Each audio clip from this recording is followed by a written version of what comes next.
Selamat pagi, sore, siang, malam teman-teman. Jadi saya merecord materi ini karena kemarin materi yang saya bawakan dan juga Mas Fahmi bawakan itu terhapus karena koneksi internet yang putus. Jadi coba saya akan sampaikan lagi materi yang seharusnya dibawakan di di Jumat lalu tentang bagaimana big data dan analytics konsepnya seperti apa dan bagaimana praktiknya dalam kajian hubungan internasional atau dalam praktiknya di dunia diplomasi. Jadi apa sih perannya teknologi big data dan framework analytics dalam dalam melakukan riset hubungan internasional atau bagi para kepala negara, menteri luar negeri, diplomat ataupun lembaga non negara yang ingin melakukan praktek diplomasi. Nah, jadi ini materi yang saya bawakan khusus untuk menjelaskan bagaimana konsep big data bisa diterapkan dalam dunia sosial politik. Kurang lebih seperti itu. Nah, materi saya kali ini terdiri dari 3 bagian. Pertama, saya akan menjelaskan soal apa sih etimologi big data dan analitik, karena menurut saya kata-kata big data itu overuse, itu telah disalahgunakan, abuse. Jadi seolah-olah big data itu fancy banget itu istilahnya. Seolah-olah big data itu kayak sebuah teknologi yang apa ya istilahnya, kayak sebuah teknologi yang sangat canggih yang tidak semua orang bisa mengakses itu. Padahal dalam keseharian kita, data dan big data itu sangat relevan. Nah, itu bisa kita bedah kalau kita memahami etimologinya atau ilmu definisinya. Lalu di poin kedua saya akan membahas soal framework riset atau framework proses menemukan insight dari kita mengumpulkan data besar sampai kita mengolahnya. Lalu di poin ketiga saya akan menjelaskan contoh-contohnya, baik contoh risetnya atau contoh bentuk diplomasi menggunakan big data analitik. Oke, ini fase pertama, saya akan menjelaskan soal big data dan analytics etimologi. Jadi pertanyaan mendasar untuk teman-teman semua adalah apa itu data? Apakah data harus segala sesuatu yang sifatnya angka, numerikal? Apakah data juga harus sesuatu yang bentuknya grafik atau pie chart? Atau data juga harus merupakan sebuah catatan-catatan yang ada catatan keuangan dan angka numerik di situ? Apakah semua hal yang orang bicarakan tentang data adalah angka, adalah kebenaran? Pada nyatanya data selalu diidentifikasikan sebagai sesuatu yang sifatnya angka atau numerik. Padahal tidak seperti itu. Kalau kita memahami bahwa data itu apa sih etimologinya, apa sih arti sebenarnya dari sebuah data? Data itu berasal dari kata datum. Datum itu adalah sesuatu yang diberikan, something given.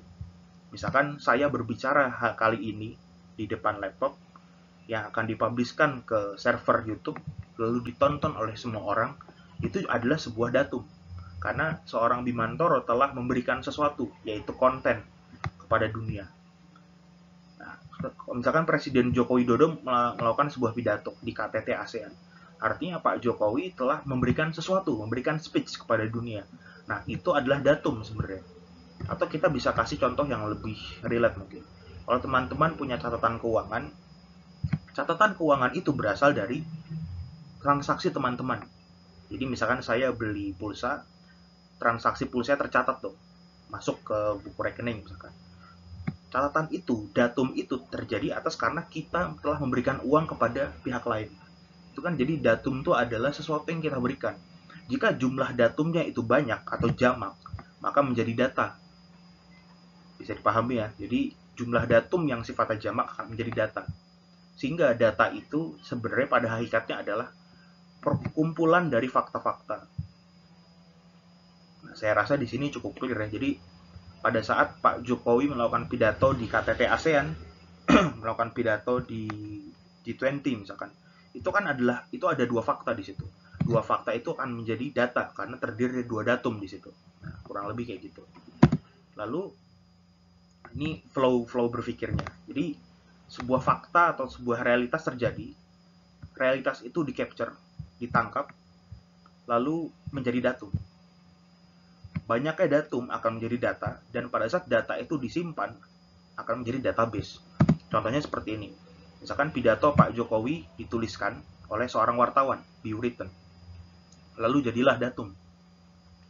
Datum ini terdiri, datum yang tadi berasal dari Jokowi speech, ternyata ada banyak pidato Pak Jokowi yang telah di capture, yang telah ditulis oleh wartawan. Jadi a lot of Jokowi speech. Jadilah Jokowi speech data. Nah, ini datum menjadi data. Lalu data-data pidato Pak Jokowi ini dituliskan dan disebarluaskan dalam artikel, baik itu dalam detik.com, dalam CNN, atau anything you mention. Lalu seorang peneliti melakukan web scraping dalam database tersebut.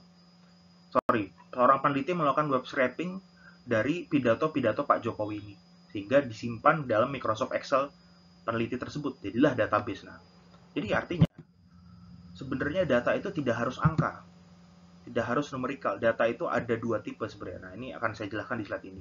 Data tidak harus selalu numerik, tapi data numerik itu juga adalah data. Data itu juga bisa berbentuk tabulasi. Tabulasi itu dari kata table. Table artinya dalam konteks database artinya sesuatu yang mempunyai basis, baris, dan kolom. Jadi pada saat sesuatu hal itu memiliki baris dan kolom, itu artinya dia bersifat tabulasi. Nah, ini saya punya data tesis, isinya tulisan-tulisan artikel dari penulis-penulis di media sosial tentang Cina. Ini kan sebenarnya bentuknya nggak seperti ini, karena bentuk artikel itu teks. Nah, kayak gini contohnya. Ini kan artikel nggak punya bentuk tabulasi. Ada judulnya, ada subjudul, ada penulisnya, ada tanggalnya, dan ada kontennya. Tapi saya sebagai seorang peneliti, seorang scholars, saya mengubah data ini menjadi tabulasi. Lalu apakah data artikel ini bukan sebuah data? Ya, sebuah data juga. Jadi data tidak harus sesuatu yang sifatnya structural. Data tidak harus sesuatu yang sifatnya angka.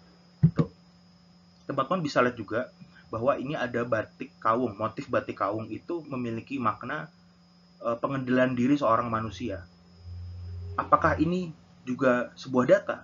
Ya, ini adalah sebuah data. Karena seperti yang saya bilang, data datang dari datum. Datum adalah sesuatu yang diberikan oleh seseorang kepada dunia. Maka penulis batik kawung atau pelukis batik kawung itu telah memberikan filosofinya, telah memberikan makna dalam sebuah kain berbentuk batik. Artinya, jika ada pola dalam batik ini, artinya itu juga adalah sebuah data. Maka mengapa kita selalu mengartikan data harus sesuatu yang sifatnya numerik dan angka? Nah, untuk mempermudah cara berpikir teman-teman, tipe data yang sebelah kiri yang sifatnya numerik dan tabulasi, itu kita namakan sebagai structured data. Lalu tipe data yang sebelah kanan, itu namanya unstructured data. Nah, structured data adalah data yang tidak memiliki bentuk baris dan kolom, sedangkan structured data adalah data yang memiliki bentuk baris dan kolom. Nah, dalam penelitian big data dan analytics, mau di bidang bisnis atau hubungan internasional, tugas pertama seorang peneliti adalah mencari data dalam struktur apapun, lalu merubah data itu menjadi structured data. Misalkan saya mencari data artikel, lalu saya merubahnya ke dalam bentuk structured data. Nah, kurang lebih seperti itu. Lalu, tadi saya udah bahas soal etimologi atau apa sih yang disebut data. Lalu sekarang, kata-kata sebelum data dalam kelas ini adalah big. Apa sih ukuran sebuah data itu bisa diklasifikasikan sebagai big data atau small data? Big data itu, kata big itu punya 3 variabel atau punya 3 parameter. Yang pertama adalah volumenya, paling kalau mau gampang ingat 3V. Volume datanya, lalu variety datanya atau varietas datanya, lalu yang ketiga adalah velocity datanya. Nah, kalau volume itu konteksnya adalah jumlah data yang kita punya.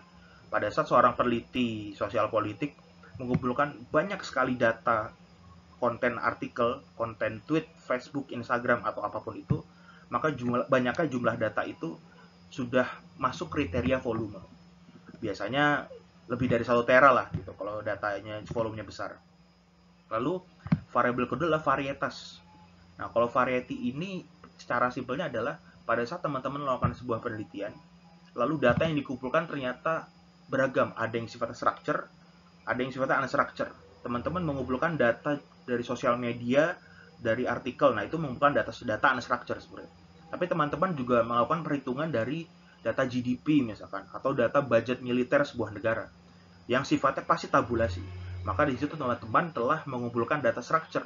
Artinya dalam suatu penelitian itu sudah bisa diklasifikasikan memenuhi kriteria varietas atau variety. Lalu velocity. Nah, kalau velocity ini adalah kaitannya Oke, kita lanjutkan ya tadi sampai velocity. Jadi, setelah volume, variabel ketiga sebuah data bisa dikatakan itu data besar atau big data adalah velocity. Velocity itu kata kuncinya adalah kecepatan stream datanya. Jadi, misalkan saya mau menganalisis bagaimana pergerakan uang di ASEAN, antar turis-turis di ASEAN. Dari turis Singapura ke Indonesia, turis Indonesia ke Singapura, itu transaksinya apa aja. Nah, itu kan ngedetectnya pasti pakai transaksi yang tercapture oleh kartu kredit Visa. Nah, pada saat saya gesek di Singapura, itu datanya langsung kekirim dan langsung bisa dianalisis. Nah, itu adalah variable velocity. Nah, jadi velocity itu kaitannya dengan kecepatan stream database-nya. Kurang lebih seperti itu. Nah, dalam hubungan internasional, case volume, variety, dan velocity yang biasa ditemukan adalah misalkan kalau volume itu banyaknya jumlah data perdagangan internasional yang kita collect di situ. Lalu kalau sosial media dan artikel pun juga sama. Lalu yang kedua variety-nya misalkan. Nah, kalau variety dalam big data dalam kasus HI itu biasanya berbagai jenis data baik itu artikel ataupun media sosial ataupun misalkan budget kesehatan atau budget militer negara-negara di ASEAN. Nah, itu kan pasti yang artikel dan sosial media bentuknya unstructured, yang jumlah budget itu bentuknya structure. Nah, itu bisa kita klasifikasikan sebagai data yang mengandung varietas tinggi. Lalu velocity, misalkan saya pengen mengetahui seperti yang tadi saya sudah bilang, bagaimana pergerakan turis dari transaksi di online travel agent atau visa, atau saya pengen tahu data sosial media dan artikel tapi real time. Jadi hari itu juga di tweet sama misalkan Donald Trump nge-tweet, saya pengen langsung bisa nganalisis itu jadi database. Nah, itu bisa kita kategorikan sebagai data yang mengandung velocity tinggi. Nah, kurang lebih seperti itu. Jadi itu ya, big itu parameternya 3V, data itu yang penting apapun yang telah diberikan oleh seorang aktor pada dunia. Nah, ini analitik dan analisis. Nah, di sini poin pentingnya adalah pertama, ini adalah flow bagaimana proses mengambil data sampai menganalisis data dalam kajian hubungan internasional yang menggunakan data besar. Nah, di sini proses pertama adalah collection and mining. Jadi kita ambil datanya, lalu data itu kita storage dalam suatu tempat, lalu karena datanya itu structure dan unstructure, maka harus ada proses transformasi. Yang structure ya kita jadikan tetap jadi structure, yang unstructure harus kita rubah bentuknya jadi structure. Lalu setelah itu ada proses visualisasi data, lalu analisis. Nah, poin kedua seperti yang tadi saya bilang di awal adalah apa perbedaan antara analytics dan analisis. Kalau lihat dari sini, analisis itu adalah bagian atau part of analytics. Sedangkan analytics itu adalah seluruh scope mengambil sampai kita menganalisis data. Kayak gitu ya. Nah, jadi terdapat beberapa keywords atau beberapa poin penting dari pembahasan saya soal big data dan analytics dalam hubungan internasional. Kata kunci pertama adalah metode ini sebenarnya metode yang kita menggunakan kompleks data. Data yang bentuknya itu, strukturnya itu tidak satu bahasa. Ada yang bentuk kayak artikel, ada yang bentuknya tabulasi. Nah, itu di situ bisa kita klasifikasikan sebagai big data atau dalam variable volume.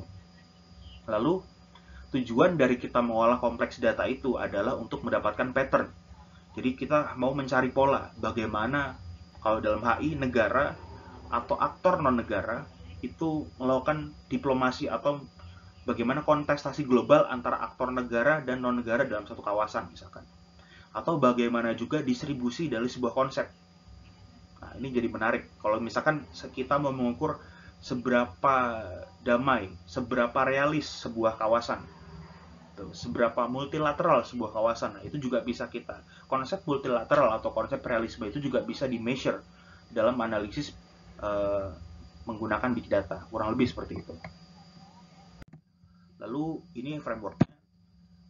Kalau bagian ini sebenarnya teman-teman pasti yang mungkin ini agak relate sama teman-teman yang biasa melakukan penelitian kuantitatif. Jadi dalam penelitian kuantitatif, proses pertama pasti seorang peneliti itu kepo.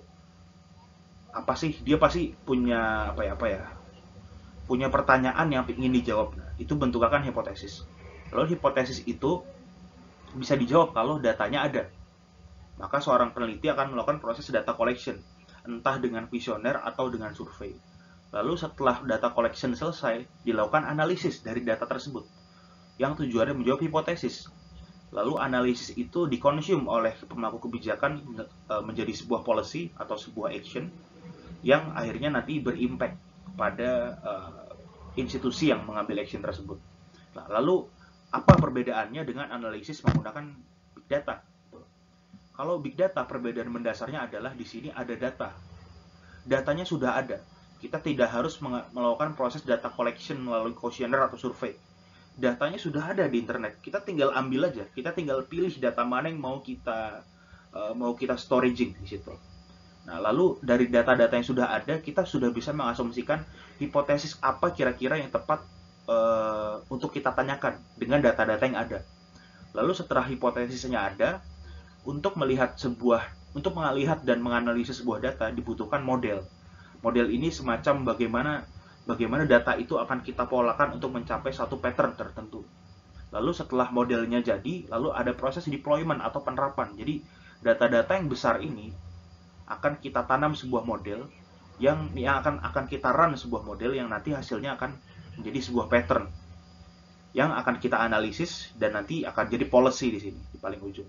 Kurang lebih gitu. Jadi perbedaan mendasarnya sekali lagi adalah datanya sudah ada. Teman-teman tidak harus melakukan proses data collection seperti di atas.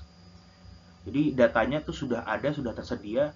Teman-teman hanya tinggal memutuskan keyword apa dari data ini yang ingin teman-teman ambil. Yang ingin teman-teman storage itu data dengan keyword seperti apa. Nah, itu yang menjadi perbedaan. Lalu ada model di sini. Model ini artinya kayak semacam framework. Nah, sebenarnya nanti kita ada kelas data modeling, yang mana dalam HI pasti model ini akan sangat berpengaruh. Jika yang membuat sebuah penelitian, walaupun datanya sama, tapi jika yang membuat penelitian itu orang bisnis, pasti akan sangat berbeda hasilnya kalau yang membuat modelnya adalah orang HI. Nah, ini jadi titik kunci atau copyright seorang peneliti adalah modelnya. Data tuh bisa dari mana aja, cuman model yang akan membedakan tingkat analisisnya.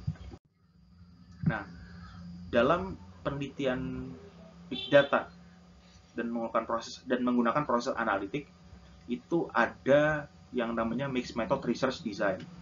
Jadi yang paling umum digunakan adalah dua jenis, yaitu explanatory design lalu exploratory design. Yang atas explanatory, explanation. Jadi proses pertamanya adalah pengumpulan data kuantitatif diikuti dengan data kuantitatifnya dianalisis. Lalu harus diimbangi juga data kuantitatifnya dengan pengumpulan data kualitatif. Lalu data kualitatif itu dianalisis, lalu jadilah entire analysis dan interpretasinya. Contoh misalkan teman-teman ingin mengukur mengukur soft power Cina dan Amerika Serikat. Maka teman-teman mengumpulkan data kuantitatif pertama di sini. Ternyata ketahuan soft power Amerika Serikat terhadap Cina yang paling kuat adalah dalam aspek beauty. Kalau beauty misalkan kekayaan alam atau budaya gitu. Dengan skor misalkan 70%. Lalu di sini teman-teman melakukan analisis. Mengapa sih yang soft power yang tinggi dari Amerika Serikat ke Cina itu adalah beauty? Teman-teman harus bisa tahu mengapa beauty ini menjadi faktor yang paling penting. Apa yang terjadi sebenarnya, apa yang telah Amerika Serikat lakukan sehingga beauty ini menjadi aspek yang paling penting dalam soft power. Maka analisis selanjutnya harus dilakukan adalah analisis kualitatif di sini. Jadi ada kualitatif data collection dan diikuti dengan analisis kualitatif di sini. Nah, kurang lebih gitu. Nah, kalau pengalaman saya yang saya lakukan adalah exploratory design. Jadi proses pertama adalah proses pengumpulan data kualitatif dan menganalisisnya. Lalu data kualitatif itu yang akan dijadikan dasar untuk pengumpulan data kuantitatif dan analisisnya. Kayak contoh, kalau saya meneliti soft power kebetulan, jadi saya pengen tahu bagaimana soft power Cina terhadap Indonesia. Nah, saya harus mencari tahu apa sih soft power yang diunggulkan atau diprioritaskan. Aspek apa nih dari Cina ke Indonesia? Nah, ada banyak teori, tapi saya rasa tidak kontekstual untuk konteks Cina hanya ke Indonesia. Nah, ini menjadi menarik di sini karena saya menganalisis secara kualitatif. Oh, kalau Cina ke Indonesia itu seperti apa? Apa sih yang ditonjolkan? Oh, ternyata misalkan Belt and Road Strategy. Oh, misalkan Konfusianisme. Nah, jadi spesifik soft power-nya hanya untuk Cina dan Indonesia. Nah, itu. Lalu jadilah hasil analisis kualitatif yang saya gunakan untuk melakukan proses kuantitatif di sini. Yang nanti ujungnya adalah interpretation. Jadi nanti di akhirnya adalah saya menghitung seberapa besar sih pemahaman Indonesia terhadap Belt and Road Strategy. Oh, ternyata sebesar 20%. Nah, kayak gitu kira-kira ya. Lalu ini kasus-kasus pengolahan data besar dalam hubungan internasional. Nah, ini salah satu proyek yang saya pernah terlibat dalam penyusunan proposalnya dan sedikit dalam hal pekerjaannya. Jadi kalau teman-teman di sini ada foto bus yang ada poster Wonderful Indonesia. Ini sudah pasti dipromosikan oleh Kementerian Pariwisata. Nah, Kementerian Pariwisata itu mempromosikan iklan Wonderful Indonesia di peradaban yang lebih barat. Ini kan kelihatan ya barat banget ya, western banget itu.